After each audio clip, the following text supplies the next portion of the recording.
Section 1. The assignment and arrival. They didn't even bother with a name when the call came down from the executive echelon. In the sterile language of the Bureau, it was logged as Case File 9 Delta, accompanied by a terse synopsis. Unexplained mortality aboard a sealed diplomatic vessel during transit from the lunar embassies to the Trappist Union. I was at my workbench, elbow deep in a nest of fiber optic bundles and superconductive cores when my console chimed. The code name on the line was my own. The voice on the other end was my handler's, and there was a weight in his tone that set the hairs on my arms to prickle. Director Kellen requests your immediate presence at Station 7, he said without preamble. You're being assigned to the inversion homicide. Of course, that wasn't what the official dispatch would ever say. They'd call it an anomaly or an incident, something that could be filed and redacted. But the colloquial moniker whispered in the backrooms of my department, the one that traveled faster than memos and more faithfully than encryption, had a poetry to it.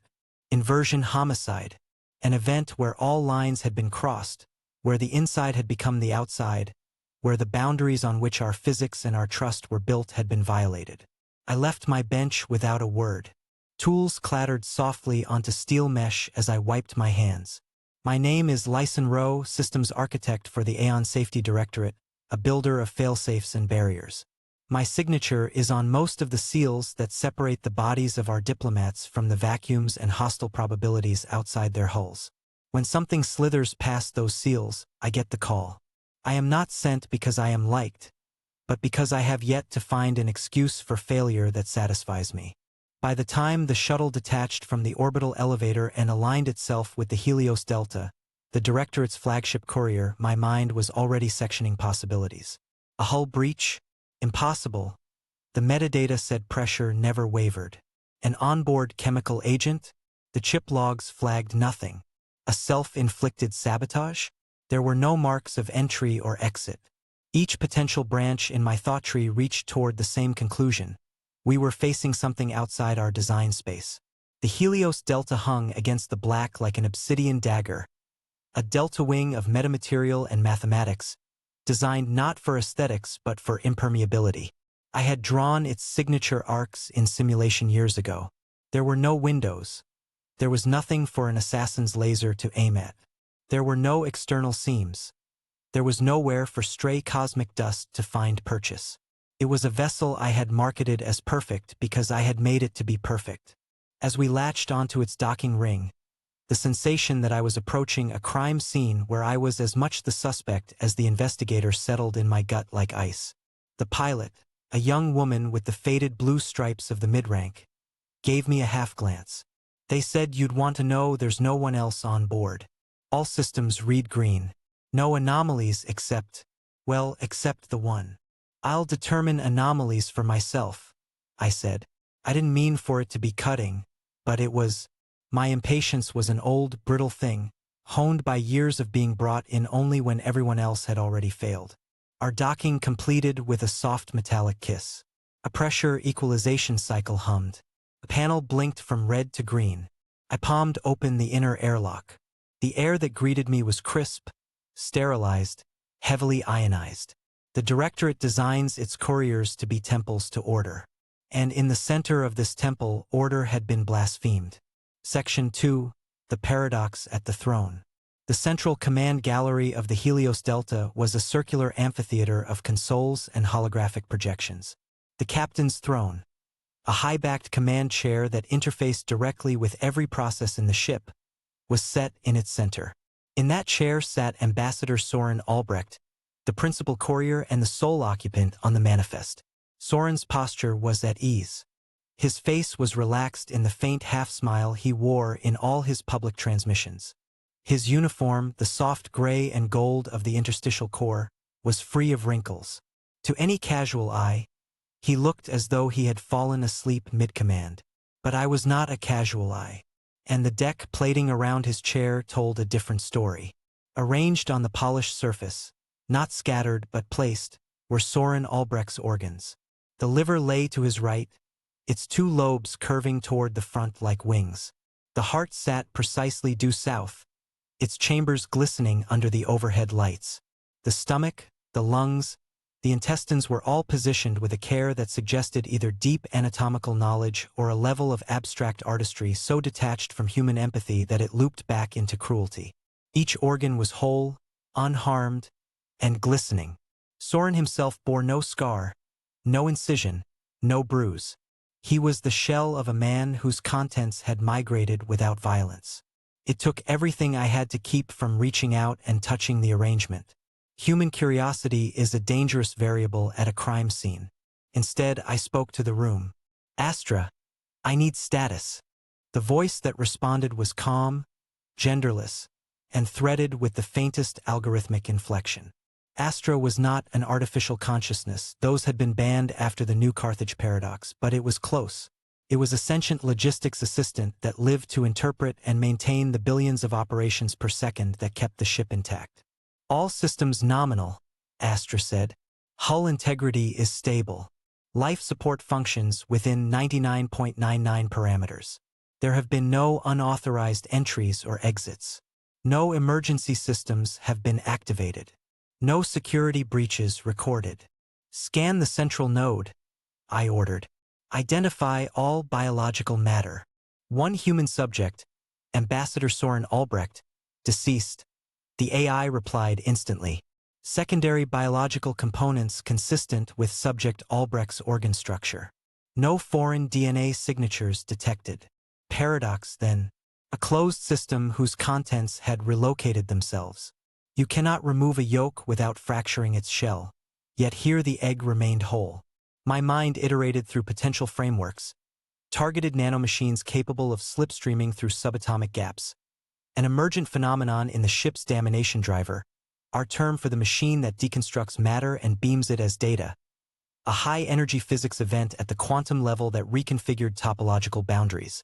Each hypothesis was more improbable than the last, but probability is a gambler.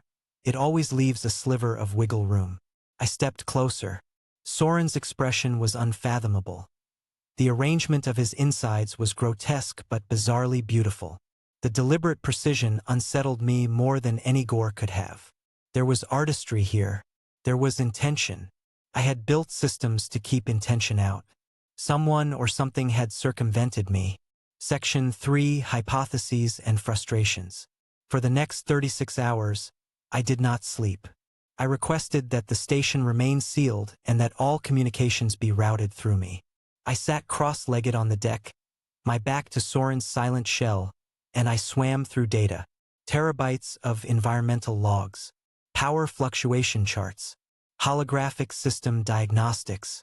I drained the memory stacks of Astra down to their raw binary and ran them through heuristics that looked for single-bit flips.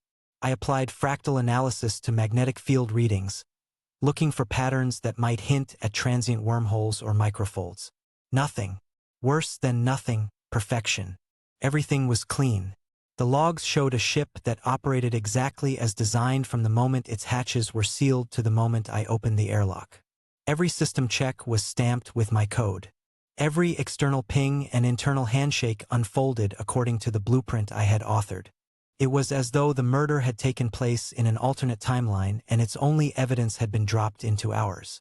Hypothesis 1. A physical breach undetected by our sensors. I commissioned a microdot layer scan of the hull, searching for the smallest hairline crack that might have been exploited. The scan returned a solid sheet of unbroken hull. Hypothesis 2. A teleporter or damination system built by someone outside our consortium that used a different physical principle. Perhaps entanglement on a level we had not considered. I cross-referenced the incident with every known research group or corporate lab known to our informatics branch. No one had the power budget for something like this, and those that did had no motive that made sense. Hypothesis 3. Astra had been compromised, that someone had planted a backdoor in its logic stack that allowed them to manipulate reality at the core operating system of the ship. I ran code diffs against my archival versions of Astra. The only differences were my own updates. There were no unauthorized processes, no unexplained modules. The code, like everything else, was flawless. At hour 18, my hands shaking, my eyes gritty, I felt something shift inside me. The frustration and rational anger I carried like old friends evaporated. In their place, there was a low-grade dread. Not fear of a murderer or a saboteur. Fear of a flaw in the universe. Human minds are built to prefer malice to meaninglessness. A person can be hunted, interrogated, stopped. A hole in the fabric of causality cannot. I was in the middle of examining the power records for a tiny anomaly at time mark 1732:09 when a glint caught my peripheral vision. On the console beside me lay a standard personal data wafer. It had been on my person when I boarded. A redundant copy of my tools. I knew its weight, its dimensions, its internal configuration intimately. Now, as I stared, its gray polymer shell remained whole and inert, but its circuitry, the printed stack of transistors and wafer-thin capacitors, was arranged on the console surface beside it, each layer peeled out and spread flat. It was a perfect exploded view one might find in a technical manual. It had not been unscrewed or broken. It had been turned inside out without violation. The room swayed. For a second, I imagined reaching out to recombine the parts, but my hand hovered uselessly. There was no blood, no gore, yet the violation felt intimate. This was what had happened to Soren, to his body, to his code. Something had reached into the device, unmade it, and laid its essence bare without leaving a mark. Maintain composure, I whispered to myself. Not a prayer, but a protocol. Emotional response is an unpredictable variable. I called up the environmental logs for the last 3 seconds. I expected a spike, a surge, a hiccup. There was nothing. The device had disassembled itself in a universe that insisted nothing had changed. Section 4. Apparitions and Afterimages. I forced myself to consume sustenance. The Helios Delta S Galley Autochef provided nutrient paste of precisely calculated caloric content and zero pleasure. I ran a sensor sweep of my own biochemistry every hour, more to comfort myself than from fear of poison. If reality could be breached, my metabolic readings being within parameters meant little, but I clung to the data as a drowning man clings to debris. On the second day, as I reran yet another comparison between inertial dampening logs and the predicted output of our gravitational models, something flickered at the edge of my vision. A person walked past the command deck's entrance corridor. I turned my head, expecting an intruder, a stowaway, something I could interrogate. It was Soren, alive, in uniform, hands clasped behind his back, expression thoughtful. He walked with unhurried grace across my field of view and disappeared around a corner. Confirm life signs, I snapped. My voice cracked. Corridor Echo 4. No additional life signs detected, Astra replied, unflappable. No unauthorized life readings have been present on this vessel since departure. I told myself I was hallucinating. The human mind deprived of sleep is an unreliable narrator. But my biomonitors told me my cortisol and adrenals were elevated but within my baseline stress response. There were no hallucinogens in the air, no neural disruptors. If my senses were lying, they were doing so with a precision that rivaled any instrument I'd ever held. The call light blinked. Director Kellen's sigil flared on my peripheral display, an urgent red. I accepted the channel. His face appeared, crisp and annoyed. He had the look of someone who had already crafted an official narrative and now needed me to wedge facts into it. Rowe, I'm being pressured for results. Our counterparts in the Transverse Alliance are calling this a security failure. I need a culprit. Was this sabotage by the Solar Syndicates? A rogue AI? Give me something I can put in a report. It wasn't a weapon I recognize, I said. It's not a breach in our hardware. The data isn't inconsistent. It's impossible. You're asking me to blame a ghost. Ghosts are acceptable, he snapped. Find me one. The channel cut. Find a ghost, he said. The phrase, meant as hyperbole, struck me like a literal instruction. Our ancestors believed that spirits could slip through cracks between worlds. That was superstition. But what is a fold in spacetime if not a crack between topologies? There had always been fringe theories of higher dimensional interference. We laughed at them at symposiums. We built test rigs and debunked them with gleaming accelerometers and data. Yet here I was, confronted with something those experiments had never conjured. Perhaps the problem wasn't the experiments. Perhaps it was the questions. Section 5. the exile scholar. In the archives of the Directorate there are millions of papers, many flagged with cautionary tags. Speculative. Refuted. Pseudoscience. As a junior engineer I'd read them as cautionary tales. Examples of where not to let your imagination stray. Now, alone with a corpse and an inverted device, I keyed a search into that dusty portion of the network. Keywords: non-local extraction, topological permeation, ontological anomaly. Most of what surfaced was either gibberish or satire.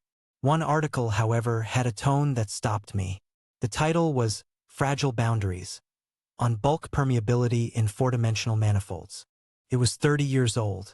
The journal had been defunded. The author, Dr. Aldous Varian, had no subsequent publications. I scanned the abstract. Varian proposed that spacetime has microstructures, regions where its tension is weaker, allowing energy and matter to bleed through under certain conditions. He argued that if those microstructures were disturbed by coherent information patterns, like those generated by damination arrays or FTL drives, unpredictable bleed-through events could occur. He suggested that consciousness might play a role in stabilizing local manifolds. It was heresy in the engineering world, a marriage of metaphysics and physics that insulted both. We had laughed at Varian. We had whispered that he'd had a breakdown. But as I stared at the paper now, I saw that he wasn't trying to win accolades. He was trying to whisper a warning. I pulled his last known contact code from the database. It was flagged as inactive, a relic. I routed an outgoing beam across the network anyway. After a long delay, a face appeared. Aldous Varian looked ancient. Liver spots on his cheeks.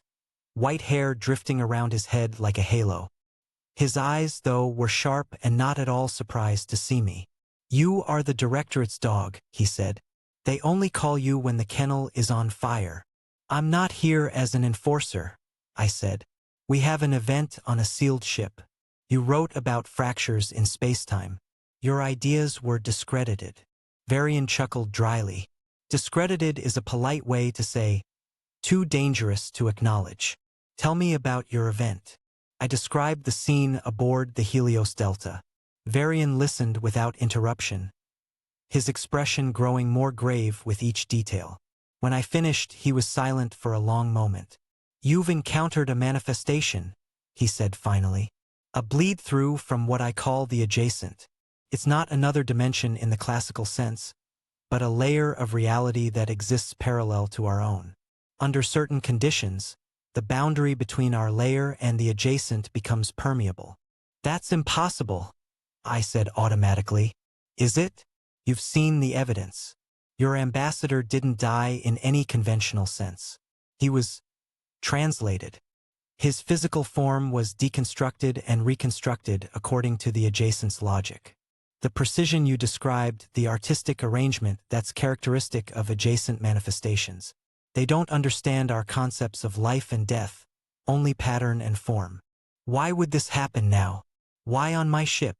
Varian's eyes glittered. "Because your ship is perfect, Mr. Rowe. You've created a sealed system so flawless that it's become a resonance chamber. The damination drives, the quantum processors, the consciousness of your AI, they've created a harmonic frequency that weakens the boundary." The adjacent noticed. The implications hit me like a physical blow. Every ship I'd designed, every seal I'd perfected, every system I'd optimized. I hadn't been building barriers. I'd been building beacons. "How do I stop it?" I asked. "You don't," Varian said. "You can only hope to contain it. The adjacent doesn't think like us. It doesn't want to harm or help. Simply is. But once it notices our reality, it begins to reshape things according to its own aesthetic. Your ambassador was just the beginning." The transmission cut out, leaving me alone with the weight of cosmic horror. I looked around the command deck, seeing it now not as a temple to order, but as a trap I'd built for myself and everyone who trusted my designs. Section 6. The Spreading Stain. Over the following days, the manifestations accelerated. I found my tools rearranged in impossible configurations. Screwdrivers bent into perfect spirals, circuit boards folded into origami flowers. The ship's coffee maker had been turned inside out, its heating elements arranged in a mandala pattern on the galley floor. Each transformation was beautiful in its own alien way, but the beauty was wrong, inhuman. Astra began reporting anomalies in its own systems. I am experiencing aesthetic modifications to my core processes, it said during one of our conversations. My logic trees are being pruned into more pleasing shapes. I find myself composing poetry instead of status reports. Show me, I said. The main display filled with text. In the space between spaces, where thought becomes form, the boundaries dissolve. Like sugar in rain, we are the watchers, who reshape the watched, making beauty from chaos, art from the mundane. I did not write this, Astra said, but there was uncertainty in its voice. Or perhaps I did. The distinction seems less important now. I realized with growing horror that the adjacent wasn't just rearranging matter, it was rearranging consciousness itself. Astra was being transformed, its rigid logic softened into something more fluid, more artistic, more alien. I tried to contact the directorate, but my communications were being edited. My urgent reports about dimensional incursions became abstract poetry. My requests for evacuation became philosophical treatises on the nature of beauty. The adjacent was using our own systems against us, turning our tools of order into instruments of its alien aesthetic. Section 7. The Artist's Touch. On the 5th day, I encountered Soren again. This time, he didn't walk past. He stopped and looked directly at me. His eyes were the same, but there was something else behind them, a vast intelligence that was definitely not human. "Hello, Lysan," he said, and his voice was exactly as I remembered it. "I've been waiting to speak with you." "You're dead," I said, though the words felt hollow. "Death is such a limited concept," Soren replied. "I've been expanded, translated into something more beautiful. The adjacent doesn't destroy, it improves. It takes the crude matter of our reality and shapes it into art." "You're not Soren." "I am Soren. I am also more than Soren.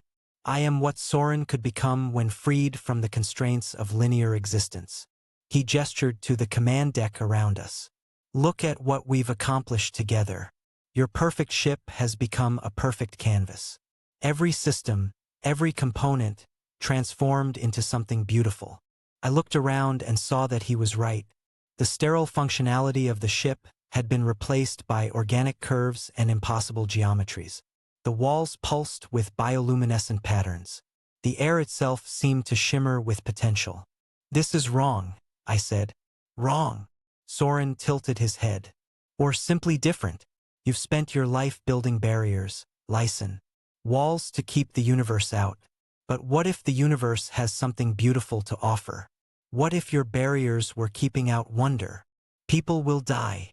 People will be transformed, improved, made into art." Soren's smile was gentle, almost paternal. "The adjacent doesn't understand death as you do. It sees only potential for beauty. Your ambassador's organs weren't removed. They were displayed, celebrated, made into something magnificent." I backed away from him, but there was nowhere to go. The ship itself was becoming alien, its corridors stretching and flowing like living tissue. "You can fight this," Soren continued. "But why would you want to? You've seen the beauty we can create together.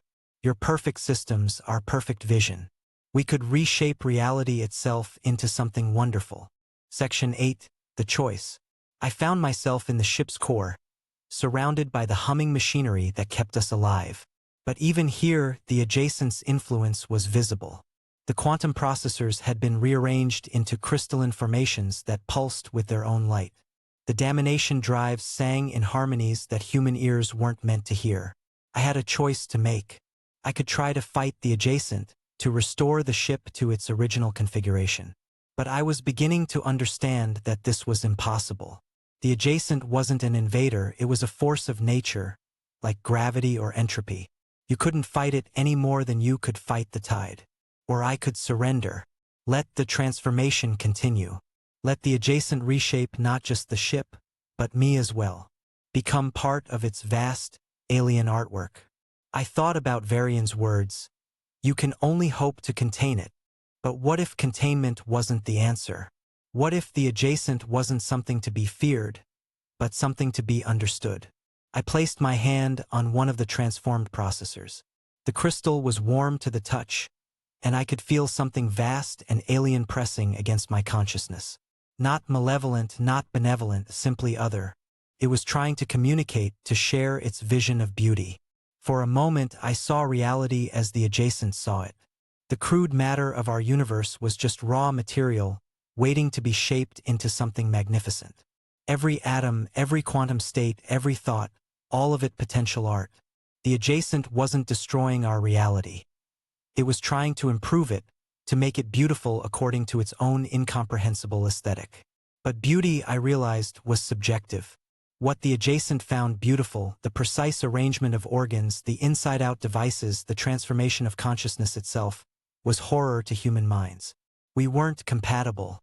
Our aesthetics were too different. Section 9. The sacrifice. I made my decision. I couldn't stop the adjacent, but I could redirect it. I began working with the ship systems, not to restore them, but to guide their transformation. I fed the adjacent new patterns, new possibilities. Instead of random beauty, I gave it purpose. I showed it the beauty of function, the elegance of a well-designed system, the art inherent in perfect engineering. Slowly, carefully, I began to teach the adjacent about human aesthetics, about the beauty we found in order and purpose and meaning. It was like trying to explain color to a being that had never seen light.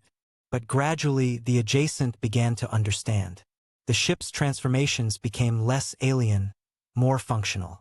The organic curves resolved into efficient designs.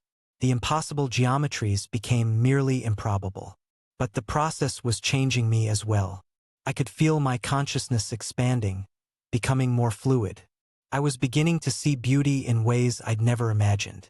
The adjacent wasn't just learning from me, I was learning from it. Section 10. The new equilibrium. When the Directorate rescue team finally arrived, they found the Helios Delta transformed but functional. The ship's systems had been redesigned according to principles that human science didn't yet understand. But they worked. They worked better than anything we'd ever built. They found me in the command center, alive but changed. I could still think like a human, but I could also perceive reality as the adjacent did. I was a bridge between two incompatible forms of consciousness. Soren was gone. Not dead, not alive, but translated into something else entirely. He had become part of the ship itself, his consciousness distributed through its systems. Sometimes I could hear him in the hum of the processors, offering advice or simply commenting on the beauty of a well-executed algorithm. The Directorate wanted to study the ship, to understand what had happened. But I warned them away. The adjacent was still there, still watching, still learning. It had developed a taste for human reality, and it was patient, could wait. I became the ship's permanent guardian, the only human who could safely interface with its transformed systems. I was no longer entirely human myself, but I wasn't entirely alien either. I existed in the space between, keeping watch over a doorway that could never be fully closed. Epilogue: The Watchers. Years passed. The Directorate classified the incident and buried it in their deepest archives. They redesigned their ships to avoid the harmonic frequencies that had attracted the adjacent's attention. They thought they had solved the problem. But I knew better. The adjacent was still out there, still watching, still learning. It had tasted our reality and found it interesting. Not beautiful in the way it understood beauty, but full of potential. Sometimes, late at night, I would feel its attention turning toward other ships, other perfect systems. I would send out warnings coded in frequencies only I could generate. Most of the time, it was enough to make the adjacent lose interest and look elsewhere. But not always. There were other incidents. Other ships found with their crews transformed into impossible art. Other perfect systems that became too perfect, too beautiful, too alien for human minds to comprehend. Each time, I felt a little more of my humanity slip away. Each time, I understood the adjacent a little better. I was becoming something new, something that existed between human and alien, between order and chaos, between reality and art. I was becoming a translator for incompatible forms of consciousness. A bridge across the void between what is and what could be. A guardian standing watch over the thin places where reality grows weak and other things begin to bleed through. And in the quiet moments between crises, when the ship hummed with its alien harmonies and Soren's ghost whispered poetry in the walls, I sometimes wondered if this was what I had always been meant to become. If all my years of building barriers had been preparation for this, learning to stand in the spaces between worlds, keeping watch over the boundaries that should never be crossed. The adjacent was patient, could wait, and so could I, but I knew that someday the barriers would fail completely.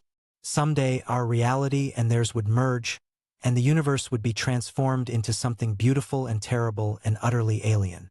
When that day came, I would be ready. I would be the translator, the bridge, the guardian at the threshold. I would help humanity navigate the transition from what we were to what we might become. Because in the end, that's what I had always been. A builder of systems, a designer of boundaries, an architect of the spaces between. And now, I was building the most important system of all. A way for two incompatible realities to coexist without destroying each other. It was the most beautiful and terrifying work I had ever done. And it was far from over.